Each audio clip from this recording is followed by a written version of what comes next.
what surprised you most? He made a lot of surprising story choices in Last Jedi. What surprised you most about that? I think the most surprising thing, for me was the way he treated Luke. That was the thing that was, I think, for me the most fun was how he went for something that was entirely counterintuitive. Meanwhile, one thing I find interesting is you set so much up in episode 7.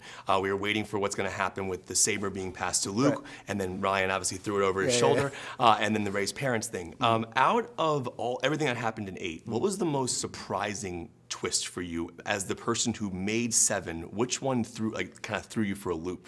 Well, there were things, obviously. I'd read the script. It wasn't like I just went to go see Last Jedi, but I saw what Ryan was doing. What I loved about his approach was that he was just subverting all expectations. Yeah. Anybody else's bullshit detector just go off? Everywhere you looked. And I think that maybe the biggest surprise was not the biggest, you think Luke dying maybe was the biggest surprise, or, I guess spoiler alert, but Ren killing Snoke. There were certain things that felt like they were, weirdly for me, the thing that was the most surprising was Phasma dying.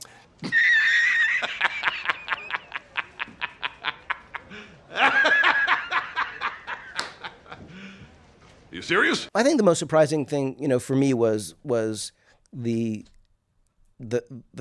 way he treated Luke. But I guess for me the biggest surprise, weirdly, was Phasma dying. The way Luke. JJ, which is it? Everything is going as planned. Yeah, nobody believes that now. Stop it. Welcome back, everyone, to part 2 of Star Wars: The Rise of Skywalker, the Massacre of Star Wars. Thanks to the wonderful support I had for the first installment, I've decided to move along with this project, and I have you, the viewer, to thank. So, thank you. The introductory video for the series is linked below in the description and in the pinned comment. So if you're starting here, be sure to go back and see part 1 afterwards. In the earlier video, I didn't touch on the film as much as I would have liked to. I spent a lot of time discussing this movie's deliberately misleading and manipulative marketing, as well as the build-up and anticipation, and the lack of story direction and setup by Star Wars Episode 8, The Last Jedi. So regrettably, I wasn't able to cover much of The Rise of Skywalker, but this video will be focused mostly on the film in question. Mostly. Before we begin, I want to address some minor gripes people have of my first video. Firstly, you're going to see clips from various portions of certain Star Wars movies with the aspect ratio modified and the speed likely substantially increased. This is very much intentional, and it's to avoid being copyrighted by the YouTube algorithm bots, which are very sensitive and would render dozens of hours of work and research all for naught. So let me apologize in advance for this necessary evil. You can't be too careful when it comes to copyright. Fair use is a foreign concept to the scum and villainy of studios like Lionsgate, Universal, and of course, Disney. Secondly, I said the planet Kylo arrives at in the opening scene had no name and was never identified during the movie. People have since told me that the planet itself was Mustafar from Star Wars Episode 3. And apparently this was confirmed by an outside source of media, which I'm sure, as we all know by now, is no excuse for the film not telling the audience. The Rise of Skywalker, it doesn't answer anything. Now I want to be clear, I recognize the planet's aesthetic from orbit as Mustafar, but I didn't want to jump to any conclusions, since in the past, Disney hasn't exactly been subtle about adopting similar aesthetics from previous Star Wars films and giving them a new name, using nostalgia and references as a cheat for their own creative process. Do not take me for some conjurer of cheap tricks! Not to mention, while Kylo's on the ground fighting, the planet doesn't even vaguely resemble Mustafar from what we saw in Episode 3. It just looks like they're in a regular old forest that burnt down from the raging battle, which, again, we have no context for, and neither do we have context for the planet itself. Let me give some examples for how this could have been done better, and I'm going to be blunt. I firmly believe The Rise of Skywalker easily has the worst opening of any Star Wars movie, including the spin-offs. In previous Star Wars movies, our heroes and villains leapt from one planet to another all the time, but it was always with purpose, and in some way or another we were informed as to where they were going and why. Whether it be the opening crawl that tells us, which The Rise of Skywalker, as previously discussed, failed to do, and sometimes we were simply told by the characters themselves. Anakin, escort the senator back to her home planet of Naboo. She'll be safer there. Here, Master. Tatooine. It's small, out of the way, poor. The Trade Federation have no presence there. How can you be sure? It's controlled by the Hutts. Go to the Mustafar system. Wipe out Viceroy Gunray. Sometimes we didn't need to be told explicitly what the planet or location was, because both the aesthetic of the planet from orbit and where specifically the story takes the characters was enough to inform us of which planet they were on.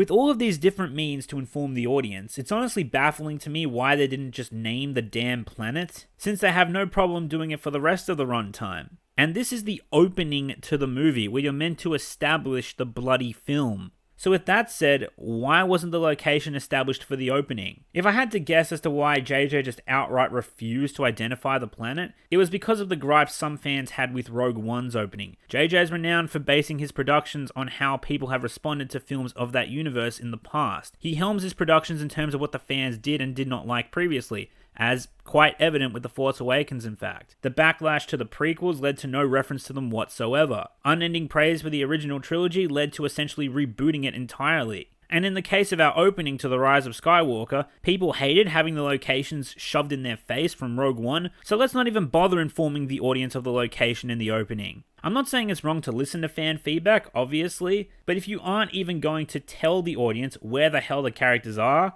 then that's bad. Now again, obviously I can't confirm this, I'm simply making this claim based on one of several patterns I've spotted with Disney Lucasfilm and with JJ concerning their approach to production, to appease certain fans rather than simply trying to be creative and authentic. The second thing I wanted to address was Leia's last name. I said, why isn't she called Leia Solo? Now, I should have been clearer, this doesn't solely pertain to The Rise of Skywalker, but to the entire Disney trilogy. Leia has always been Leia Organa, and people were telling me it's because Han and Leia divorced. Now, from the movies themselves, we wouldn't know this. There's no mention of a divorce specifically, we just know that they are estranged and separated when we are reintroduced to them back in The Force Awakens. Now, my mistake was thinking that they got married in the first place. We could certainly assume their relationship progressed, but marriage isn't for everyone, as they say. However, we do know that marriage does exist in the Star Wars universe, thanks to Attack of the Clones. Despite this being an alternate universe with space wizards and aliens, there's recognized unionship between two people and perhaps even two species, who knows. What Attack of the Clones didn't establish, however, is if both participants keep their surnames after tying the knot. To my knowledge, in the movies, Padme isn't called by her full name at any time after Attack of the Clones, which left this unclear. So it's possible that adopting the spouse's last name is simply not a custom in Star Wars matrimony. What I'm getting at is that this would have been interesting to flush out and expand upon if JJ decided to explore this with Han and Leia in The Force Awakens. Maybe have them discuss their marriage or why they didn't get married. It could have contributed a little more depth to both characters and their relationship, and we wouldn't have this small confusion in the first place. If I had to guess why this was left ambiguous, it's because again, JJ assumed people didn't find romance interesting after the backlash to the prequels.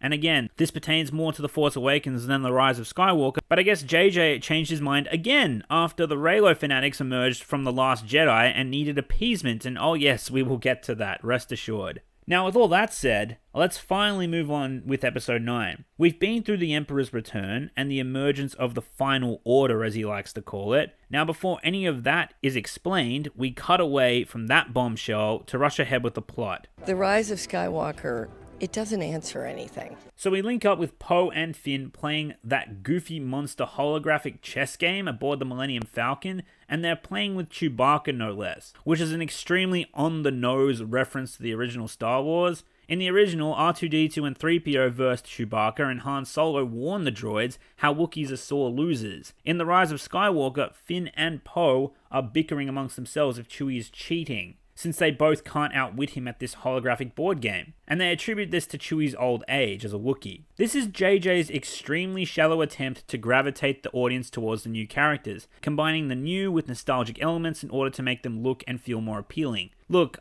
I'm not some anti-fan service Nazi who's going to throw a bitch fit at every original trilogy reference. I actually very much enjoy the references when they are appropriate, and to be fair, I found the banter between Poe and Finn to be quite enjoyable and charming, as I did in The Force Awakens. It was one of the best parts about The Force Awakens, in fact. The issue I take is how JJ has littered these references so heavily throughout the movie. coming across as so very desperate, as if to directly compensate for the disdain fans, myself included, had towards The Last Jedi and the months and months of hatred leading up to Episode 9's release. And to be constantly beaten over the head with these references was quite jarring as an audience member for me on my first viewing, as I was frequently taken out of the experience. Look, as an opening scene on its own and an introduction to Poe and Finn,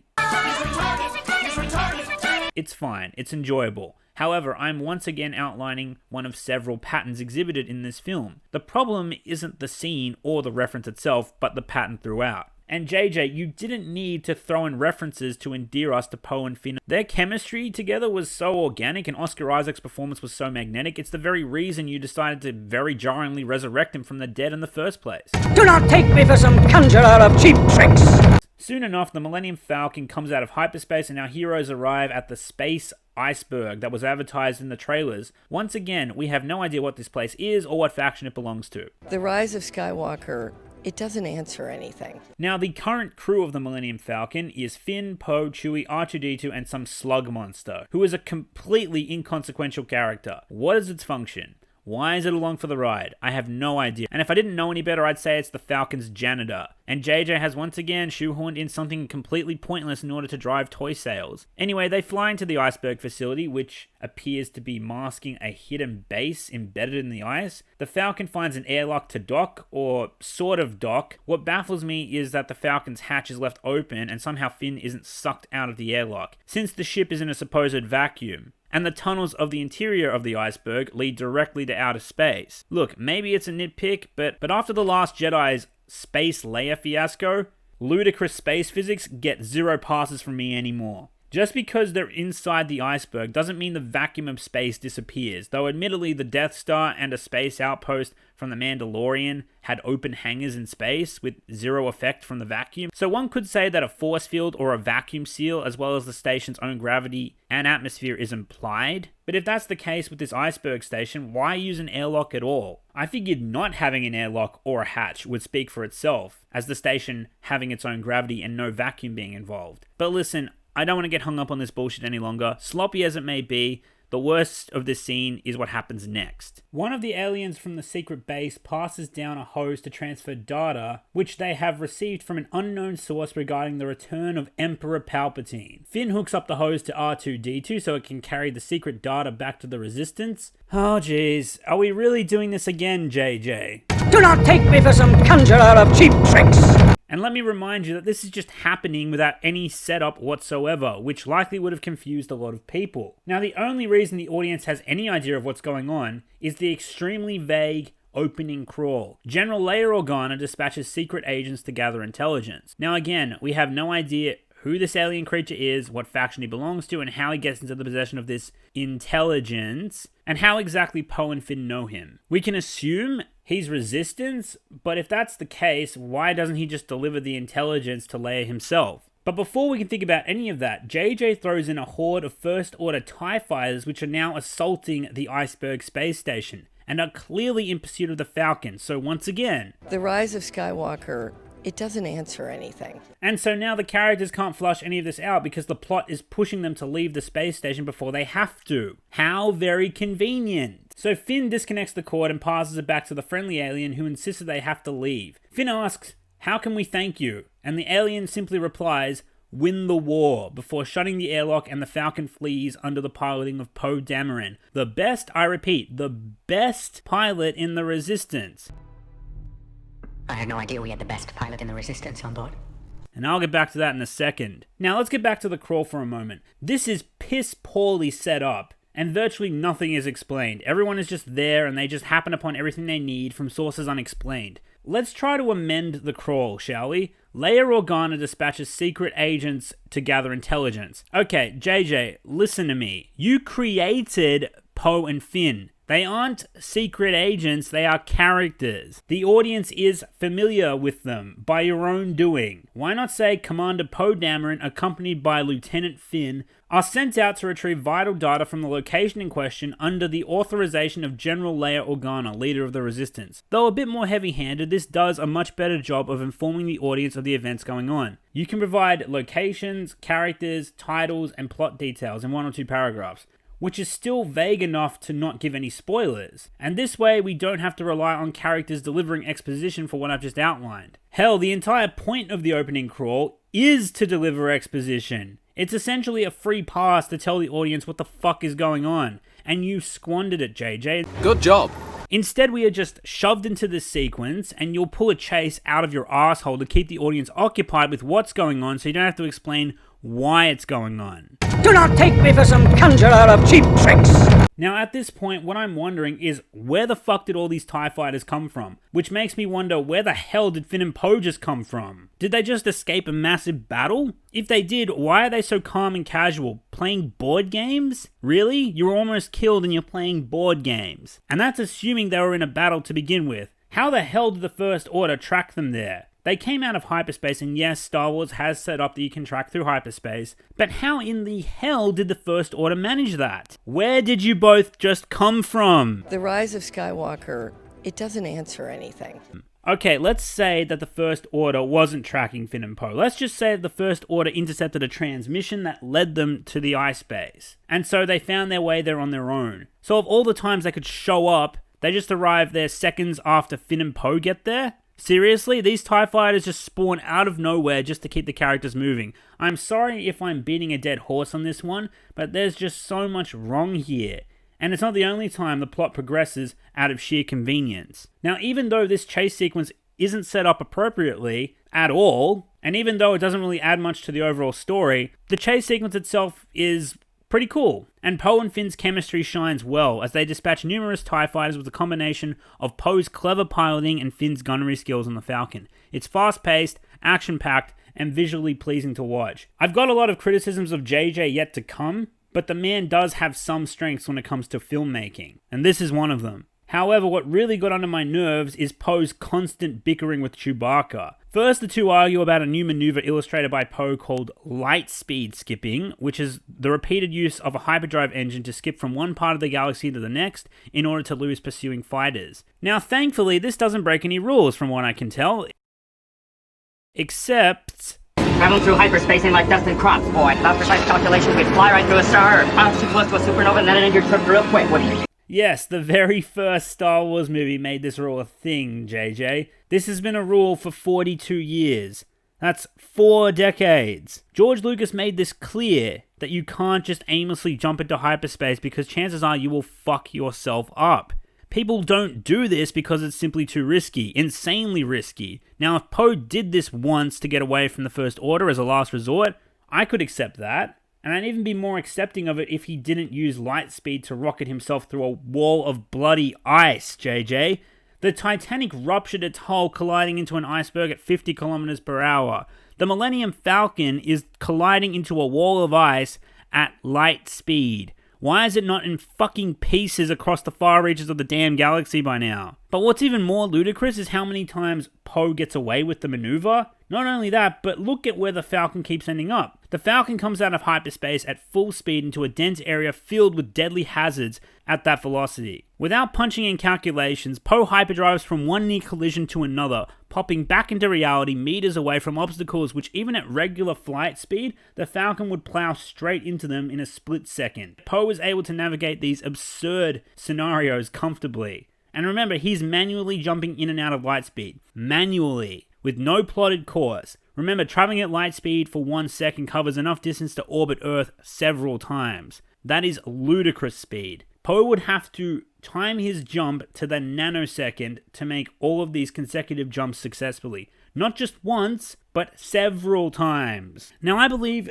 JJ is doing this to service 2 purposes. Firstly, more to my previous point, to keep the audience engaged on what is going on so they don't have to think about what's happening, since every 10 seconds there's a new planet that catches the eye. And secondly, it's expanding on what he presented in The Force Awakens when Han Solo makes his lightspeed approach towards Starkiller Base. However, the difference with The Force Awakens is that Starkiller Base was a planned approach with a plotted course and some preparation. Not to mention Han crashed the Millennium Falcon, and Han up until that point was the pilot that was most familiar with the Falcon, and undoubtedly its best pilot. Well, that was the case if you don't count... What'd you do? I bypassed the compressor. And not only that, but Han Solo only did this once as a desperate measure, not repeatedly, and certainly not with ease. With that said, at the very least, the Falcon doesn't come out of this encounter completely unscathed, taking several shots from enemy fighters, and I'd assume some damage to the hyperdrive engines as well. Although, admittedly, that doesn't last very long, does it? Now, I am willing to suspend my disbelief to some extent on the grounds that it's Poe who is the one piloting the Falcon, since he's the best pilot in the Resistance, right? Well, it turns out Chewbacca developed some kind of Beauty and the Beast bullshit for Rey since we last saw him. And while Poe's trying to save their lives against the vicious onslaught of the First Order, pulling off incredible feats, mind you, Chewbacca is too busy whining and calling him out for being a shit pilot. And Poe responds with, "Well, Rey's not here, is she?" Wow, JJ, way to take one of the best characters to come out of your broken fucking trilogy and take away the one skill trait that makes him stand out, the one skill trait that he's known for the most, the one skill trait that makes his presence an invaluable asset to the Resistance. But Chewbacca wants Rey, the scavenger girl with almost zero piloting experience, to be there instead, because she's apparently a better pilot than Poe. Are you fucking shitting me? And you really want to shove this down our throats, don't you? Make it stick, right? Rey is the best pilot in addition to every fucking thing else she's the best at. Because fuck anyone who ever called her a Mary Sue. This isn't rectifying those criticisms, it's spiting them. And at the expense of another character, no less. That line in the cinema made me almost vomit, honestly, and the fact that it came from Chewbacca only serves to make Chewie look like some feminazi soy Wookiee. Good job. Oh, and one more thing. How in the hell are these TIE fighters pursuing the Falcon at light speed? They're short-range fighters, correct? But wait, where have I heard that again? He's followed us! No, it's a short-range fighter. There aren't any bases around here. Where did it come from? A fighter that size couldn't get this deep into space on its own. A fighter that size couldn't get this deep into space on its own. Right, back in 1977. That's where I heard it from. Apparently JJ, Kathleen, and Cock Eager weren't listening. TIE fighters can't get into deep space on their own. Yet they're repeatedly, and precisely mind you, jumping in and out of hyperspace in pursuit of the Millennium Falcon. What is this nonsense? I've heard some fans saying that this is fine because the First Order upgraded the TIE fighters. Can you guess where I'm going with this? Okay. Hopefully now we've covered just about every reason why this opening sequence with Finn and Poe doesn't make a lick of sense.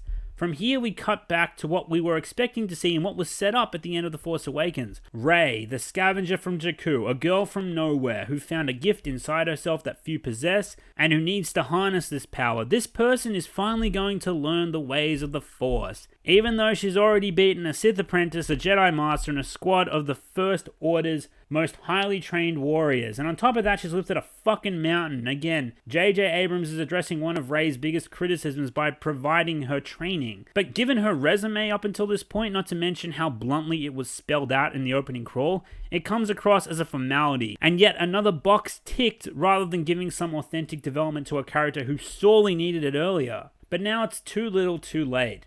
But they did it. At least they did it, right? Hang on, where's that checklist? I think I have it around here somewhere. Ah, yeah, here we go.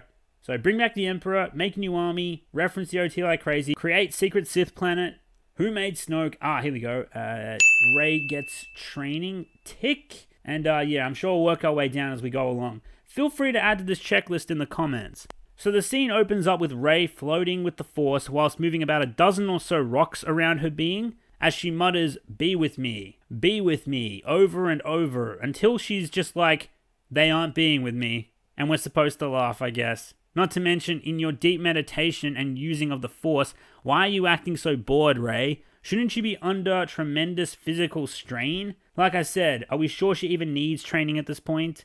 As she ceases her use of the Force and drops everything, she walks over to Leia. She walks over to Jedi Master Leia. Yeah, when the fuck did this happen? I understand that Leia is Force sensitive, and to repeat myself from the last video, Rian Johnson, writer and director of The Last Jedi, said verbatim that Leia had no formal training and was not a Jedi in the last film. J.J. Abrams in The Force Awakens only showed the same degree of Force sensitivity that Rey had already exhibited in the original trilogy. And as for Leia Poppins, that bullshit, well, Ryan made it clear that Leia had no mastery of the Force. She had the power, and she used it out of her basic instinct for survival, which brought out its strength. If Leia was proficient with the Force, then this completely undermines the already completely fucked crate sequence from Episode 8. The stakes were driven by the Rebel base having no way out, which was later retconned by saying that there was a way out, but it was blocked off by rocks. Leia as a Jedi Master makes this sequence look like even more of a joke.